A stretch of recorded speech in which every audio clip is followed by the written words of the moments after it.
नमस्कार, मैं हूं आदित्य और आप देख रहे हैं लीगल न्यूज़ बिहार। आज मैं बिहार होमगार्ड के जवानों को कट रहे ईपीएफ के बारे में बात करूंगा। ईपीएफओ यानी एम्प्लॉयज़ प्रोविडेंट फंड ऑर्गेनाइजेशन कर्मचारी पेंशन स्कीम की शुरुआत 1995 में की गई थी। यह एक सोशल सिक्योरिटी स्कीम है। इससे जुड़कर आप अपने भविष्य को सुरक्षित कर सकते हैं।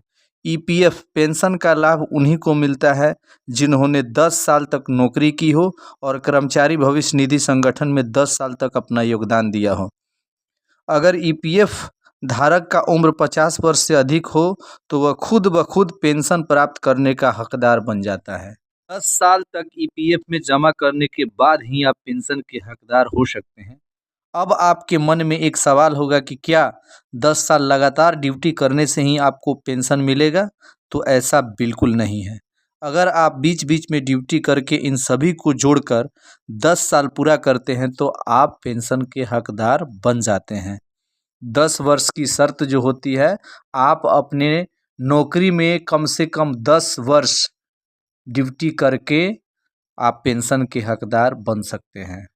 इससे कटता है आपका पीएफ, ये भी जान लीजिए। आपके बेसिक सैलरी 15,000 का 12% ही कटता है आपका पीएफ। आपका बेसिक सैलरी 15,000 पर ही 12% का ईपीएफ काउंट होता है। 15,000 का 12% करते हैं तो आपका 1,800 रुपये प्रति माह एम्प्लॉय शेयर में जमा होता है और 12% जो सरकार की तरफ से मिलता है वह रुपया 2 फंडों में जमा होता है।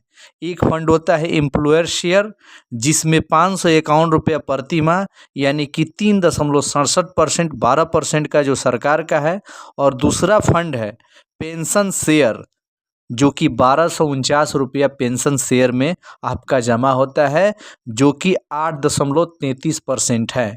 आपका जो रुपया कटता है 1,800 रुपया, आपका जो 1,800 रुपया है एम्प्लॉयर शेयर में जमा होता है वो आप कभी भी विड्रॉल कर सकते हैं, आप कभी भी निकाल सकते हैं। लेकिन सरकार का जो पैसा कटता है 12% उसको आप नहीं निकाल सकते हैं। आप रिटायरमेंट करने के बाद ही निकाल सकते हैं और पेंशन आपको मिलता रहेगा।